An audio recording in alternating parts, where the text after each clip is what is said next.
Hello class. हम पढ़ रहे हैं चाइल्ड हेल्थ नर्सिंग। हम इसका एक इम्पॉर्टेंट क्वेश्चन पढ़ते हैं जो कि चाइल्ड से रिलेटेड है।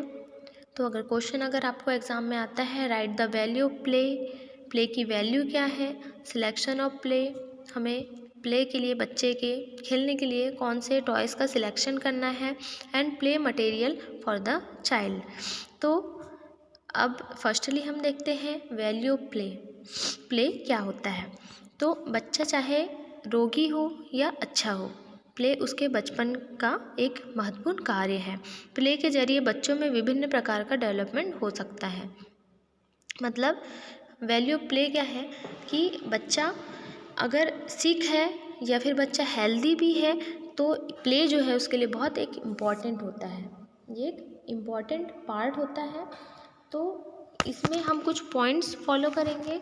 मतलब प्ले के थ्रू क्या क्या चीज़ें डेवलपमेंट होती है बच्चे में, फिजिकल डेवलपमेंट क्या होता है, साइकोलॉजिकल डेवलपमेंट कैसे होता है, ये सारी चीज़ें प्ले के थ्रू किस टाइप से होती है तो हम देखते हैं। तो वैल्यू प्ले से ये मतलब है कि जो छोटा बच्चा है उसके लिए प्ले बहुत इम्पॉर्टेंट होता है, बहुत ही एक महत्वपूर्ण पार्ट होता है उसकी लाइफ का। तो वो बहुत ज़रूरी है बच्चे के लिए प्ले। हमें क्या करना है, प्ले ऑफ जो वैल्यू ऑफ प्ले है वो हमने देखी डेफिनेशन। अब बच्चे के लिए किस टाइप के टॉयज़ का सिलेक्शन करना है, कैसा मटेरियल होना चाहिए, वो सारी चीज़ें हम अभी देखेंगे। तो इसमें हम कुछ पॉइंट्स देखते हैं। पहला, फिजिकल डेवलपमेंट। प्ले के थ्रू बच्चों में फिजिकल डेवलपमेंट कैसे होता है, जिसका प्ले के द्वारा बच्चों में फिजिकल डेवलपमेंट एक्टिविटीज़ और मसल टोन का डेवलपमेंट हो जाता है। उसी तरह से वेरियस पोजीशंस में खड़े होना, अपनी बॉडी को बैलेंस में रखने की स्किल भी प्ले के द्वारा ही बच्चा हासिल करता है। मतलब जब बच्चा प्ले करता है तो जो उसकी फिजिकल एक्टिविटीज़ होती है उसके थ्रू क्या होता है, उसकी जो बोन्स मसल्स होती हैं वो क्या होती है, डेवलप होती है। जब वो एक्टिविटी करता है अपनी बॉडी को क्या करता है, अपनी बॉडी को एक्टिव रखता है, और जब उस यूज़ करता है तो क्या करता है, प्ले के ड्यूरेशन में उसके जो मसल टोन है वो सारी चीज़ें डेवलप होती है। जो भी पोजीशन में खड़े होता है अपनी बॉडी को क्या करता है, बैलेंस करने की कोशिश करता है, ये सारी स्किल्स जो है वो प्ले के थ्रू क्या होती है, एराइज होती है। इसके थ्रू क्या होता है, फिजिकल डेवलपमेंट होता है। अब साइकोलॉजिकल डेवलपमेंट में क्या होगा, खेलना बच्चे के लिए बहुत इम्पॉर्टेंट है।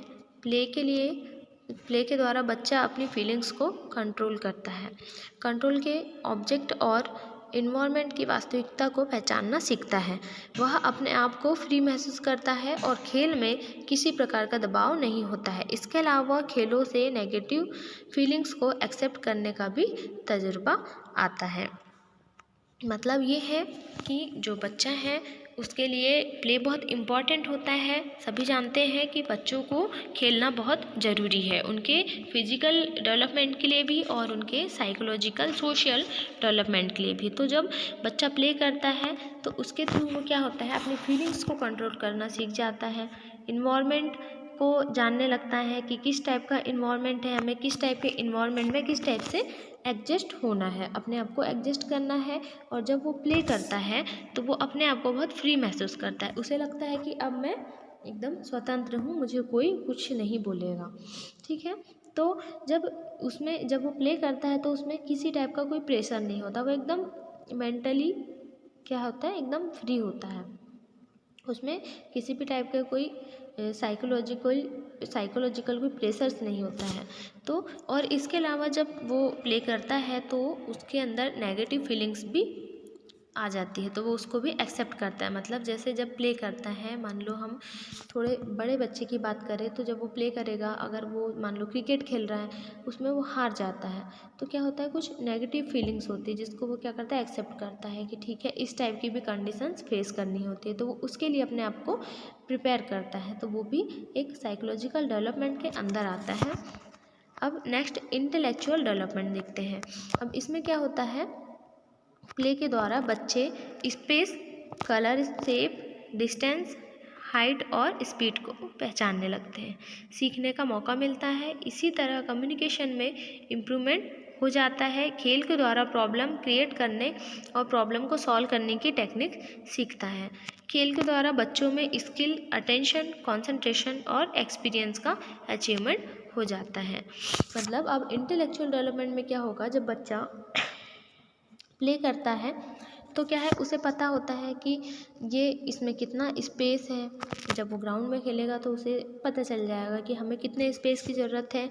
इस जो कुछ अगर कुछ प्लेस ऐसे हैं, कुछ प्ले कर रहा है जिसमें कलरिंग का यूज़ हो रहा है, तो वो कलर जैसे कुछ खेलते हैं ना कि उस कलर के जो है ऑब्जेक्ट को हमें टच करना है, तो क्या है वो कलर को आइडेंटिफाई करना सीख जाता है, शेप को, डिस्टेंस को, हाइट्स को, और जैसे रनिंग करते हैं तो स्पीड्स को वो क्या करते हैं, पहचानने लगते हैं। इस तरीके से क्या होता है, उनका इंटेलेक्चुअल डेवलपमेंट होने लगता है। इसके बाद जो कम्युनिकेशन में इम्प्रूवमेंट होता है, जब वो दूसरे बच्चों से बातें करता है तो वो क्या होता है, उसका कम्युनिकेशन स्किल्स क्या होती है, डेवलप हो जाती है, जिसके कारण क्या होगा, वो सभी से कम्युनिकेशन प्रॉपर कर पाएगा। तो उसका कम्युनिकेशन जो है स्किल्स उसमें इम्प्रूवमेंट होता है। और अगर कुछ प्लेस के ड्यूरेशन में कुछ प्रॉब्लम्स क्रिएट होती हैं और प्रॉब्लम्स को फिर वो क्या करता है, सॉल्व करता है, तो उसकी वो टेक्निक्स भी सीख जाता है कि अब प्लेस के ड्यूरेशन में अगर कुछ प्रॉब्लम्स हो गई हैं तो उसको हमें कैसे हैंडल करना है। तो ये इंटेलेक्चुअल डेवलपमेंट के अंदर आता है। देन जब बच्चा प्ले करता है तो बच्चों में कुछ स्किल्स, अटेंशन जैसे कंसंट्रेशन और एक्सपीरियंस का भी अचीवमेंट होता है। मतलब जब बच्चा प्ले करता है तो क्या होता है, उसमें स्किल डेवलपमेंट होता है। अब किसी भी चीज़ को प्ले कर रहा है तो वो क्या करेगा, उस चीज़ पे अटेंशन देगा, कंसंट्रेट करेगा, तो ये चीज़ें सारी उसकी डेवलपमेंट हो जाती है। उसे एक्सपीरियंस हो जाता है उस चीज़ का कि मुझे किस कंडीशन में किस टाइप से कंडीशंस को, सिचुएशन को हैंडल करना है। तो ये इंटेलेक्चुअल डेवलपमेंट के अंदर आता है। फोर्थ है सोशल डेवलपमेंट।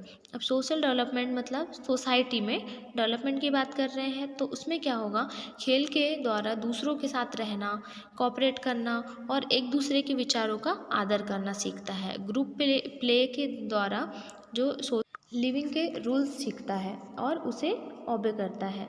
जो लैंग्वेज एबिलिटी इंक्रीज हो जाती है और बच्चा कभी भी खेल सकता है। इसके लिए उन्हें टॉयज, स्पेस और स्पेशल कपड़े की ज़रूरत होती है। मतलब ये है कि जब बच्चा प्ले करता है सबके साथ, दूसरे बच्चों के साथ जब वो खेलता है तो क्या है, उसमें वो कोऑपरेट करना सीख जाता है कि अगर थोड़ा बहुत अगर कुछ मिसअंडरस्टैंडिंग होती है या कुछ प्रॉब्लम्स होती है, कोई गिर गया खेलते हुए, तो क्या करते हैं, वो कोऑपरेट कर लेते हैं कि ठीक है, खेल में इतना चलता है, हमें तो खेलना है, ठीक है।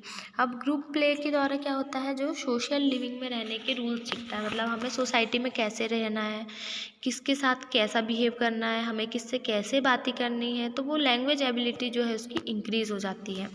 मतलब वो सोसाइटी के रूल्स एंड रेगुलेशंस को क्या करता है, फॉलो करने लगता है। मतलब जैसे इन्वायरमेंट में वो रहता है, उस इन्वायरमेंट में अपने आप को एडजस्ट कर लेता है। और अब उसके लिए इन्हें टॉयज़ की ज़रूरत होती है, स्पेस चाहिए बच्चों को खेलने के लिए, और एक स्पेशल क्लॉथ्स की ज़रूरत होती है, जिसके थ्रू वो क्या है, अपने प्ले को इम्प्रूव कर सकते हैं। देन सिलेक्शन ऑफ टॉयज़ है नेक्स्ट। तो अब हमें जब बच्चे को खेलने के लिए किस टाइप के टॉयज़ का, कौन से खिलौने का सिलेक्शन करना है, तो जो भी टॉयज़ सिलेक्ट करते हैं वह बच्चे के फिजिकल एंड मेंटल डेवलपमेंट को प्रोग्रेस करने वाला होना चाहिए। मतलब क्या है कि हम बच्चे को इस टाइप के टॉयज़ दें जिससे कि उसका फिजिकल और मेंटल डेवलपमेंट हो सके।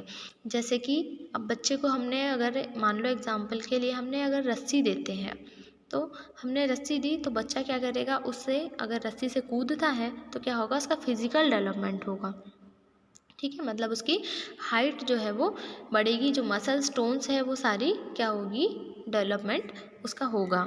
और अगर हम कुछ जैसे हमने दे दिया कुछ कलरिंग वाले कुछ टॉयज़ दिए हमने, है ना, जिसमें कलर सिलेक्शन करना हो, तो उससे क्या होगा, उसका मेंटल डेवलपमेंट होगा कि ये कौन सा कलर है, वो उस चीज़ को आइडेंटिफाई करना सीख जाएगा, ठीक है।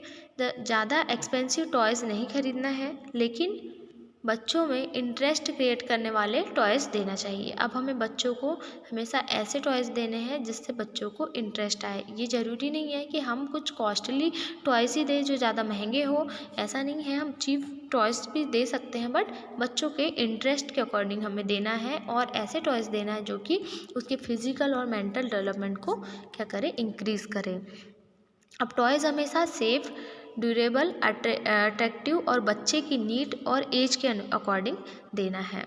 मतलब अब कैसा है कि टॉयज़ हमें किस टाइप के देना है कि जो कि बच्चा जिससे सेफ़ हो, मतलब उसे कोई इंजरी नहीं हो उस टॉयज़ से, और जो टॉयज़ हो वो अट्रैक्टिव हो, जिसको देखकर बच्चा खुश हो जाए, और उसकी नीड्स के अकॉर्डिंग, मतलब बच्चे की एज को देखते हुए हमें उसे टॉयज़ देना है। अगर बच्चा छोटा है तो हमें कुछ उसे रबर के या कुछ ऐसे प्लास्टिक टॉयज़ देने हैं।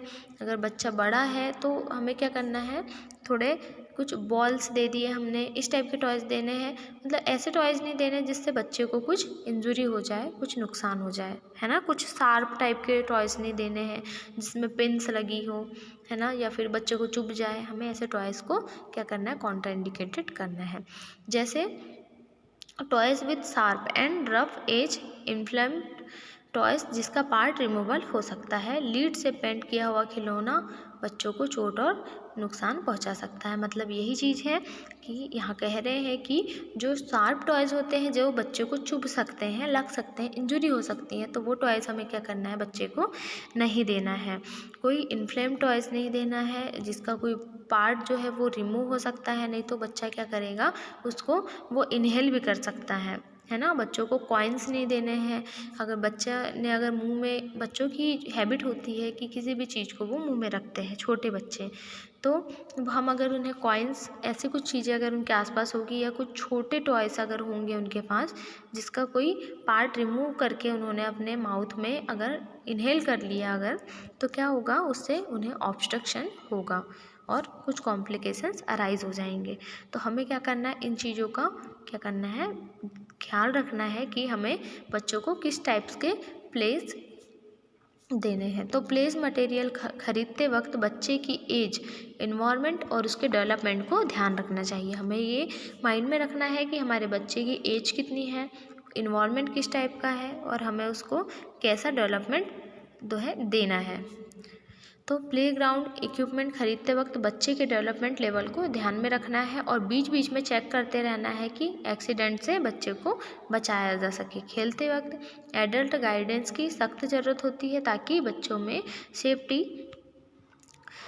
Self respect, intellectual and emotional development को प्रमोट कर सके।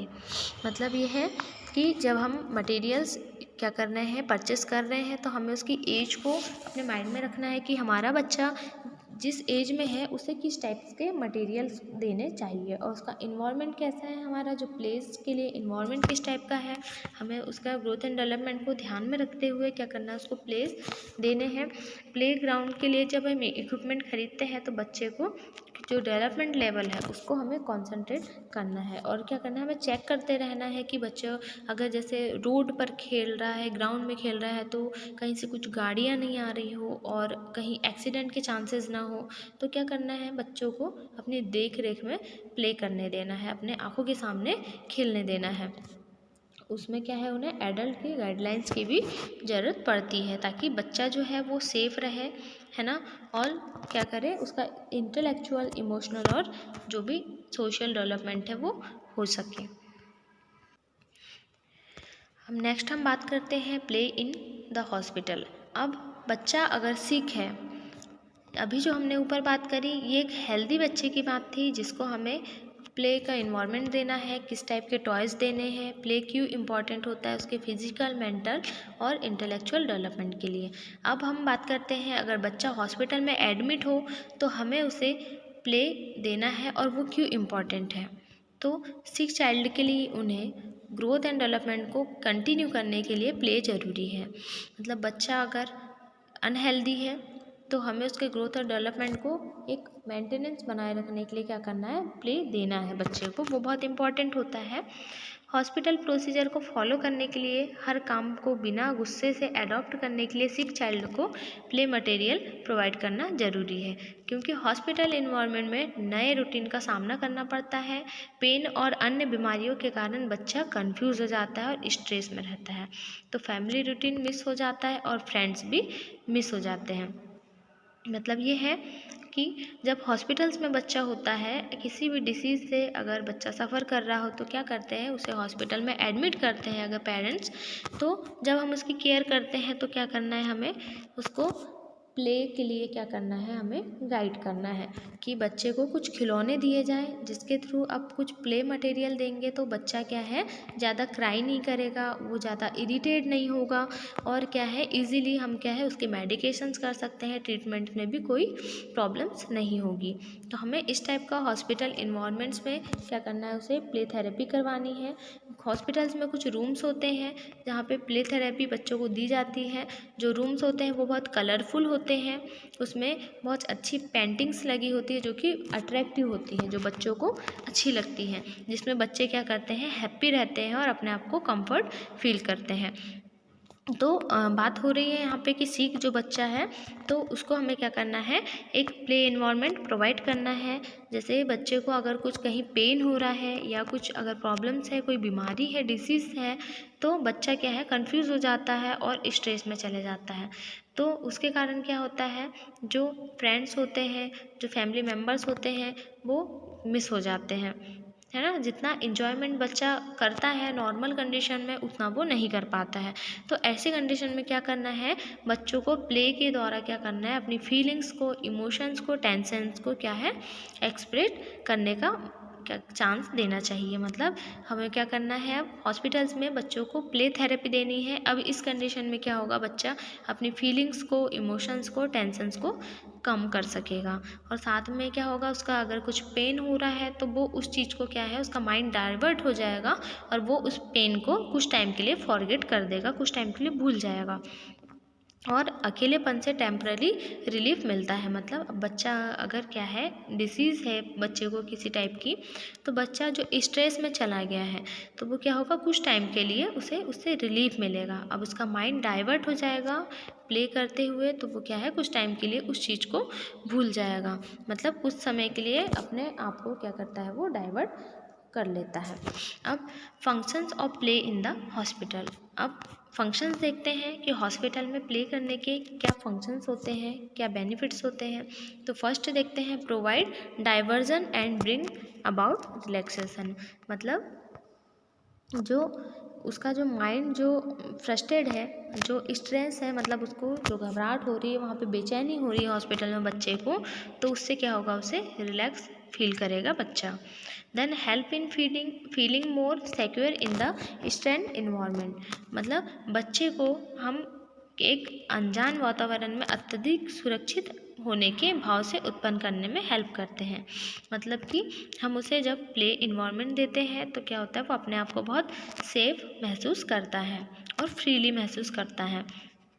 थर्ड है, helps to lessen the stress of separation and the feelings of homesickness. मतलब अब क्या है, अलग होने के तनाव, घरेलू कष्टों व भावनाओं को कम करने में सहायता करता है। मतलब अब जब वो हॉस्पिटल में होता है तो उसके जो फ्रेंड्स, जो उसके रिलेटिव्स, जो उसके पेरेंट्स, ये सब क्या है थोड़े आइसोलेट हो जाते हैं, है ना। ट्रीटमेंट की ड्यूरेशन ज़्यादा उनसे इंटरेक्शन नहीं हो पाता है, तो इसके ड्यूरेशन में वो क्या अपने आप को अलोन फील करता है। तो हम प्ले थेरेपी के द्वारा क्या कर सकते हैं, उसकी ये जो मेंटलिटी है, जो प्रॉब्लम्स है, उसको हम क्या कर सकते हैं, थोड़ा कम कर सकते हैं। And a fourth point, provide a mean for release of tension and expression of feelings. मतलब क्या है, अब प्ले थेरेपी के ड्यूरेशन में वो क्या करता है, एक स्ट्रेस फ्री इन्वायरमेंट में रहता है तो वो अपने इमोशंस को क्या करता है, बाहर निकालता है और कुछ टाइम के लिए क्या करता है, अपनी फीलिंग्स को, इमोशंस को बाहर निकाल देता है, स्ट्रेस फ्री हो जाता है, कोई मेंटली कोई स्ट्रेस नहीं होता है, वो उसका माइंड डाइवर्ट हो जाता है, तो वो अपने आप को थोड़ा फ्रीली महसूस करता है। फिफ्थ है, encourages interaction and development of positive attitude towards others. मतलब क्या है, अब प्ले थेरेपी के द्वारा क्या होगा, जो बच्चा है उसमें क्या होगा, वो इनकरेज होगा, है ना, और एक दूसरे से इंटरेक्शन होगा और उसका जो फिजिकल और डेवलपमेंट जो फिजिकल और मेंटल डेवलपमेंट है वो प्रॉपर हो जाएगा। देन सिक्स है, provide an expressive outlet for creative ideas and interest. मतलब उसमें क्या होगा, एक रचनात्मक विचारों और मतलब बेनिफिट्स के लिए क्या होगा, एक मार्ग प्रदान करता है। मतलब उसे कुछ आइडियाज़ अपने माइंड में आ जाएंगे कि वो प्ले के ड्यूरेशन में जिन चीज़ों को फॉलो करेगा तो उसके थ्रू उसका जो है इंटेलेक्चुअल डेवलपमेंट होगा। देन 7th है provide a mean for accomplishing therapeutic goals. मतलब अब वो क्या है, जो हम ट्रीटमेंट प्रोवाइड कर रहे हैं, अब उसके कुछ इंटरवेंशंस को पूरा करने के लिए क्या है, हमें एक हेल्प मिल जाएगी कि इसके थ्रू हम क्या कर सकते हैं, बच्चे को कुछ टाइम प्ले थेरेपी देके हम उसको, अगर बच्चा क्राई कर रहा है तो हम उसको क्या कर सकते हैं, थोड़े टाइम के लिए हैंडल कर सकते हैं। और बच्चा जब प्ले कर रहा है तो हम इजीली उसको मेडिसिन वगैरह हम प्ले के ड्यूरेशन में दे सकते हैं।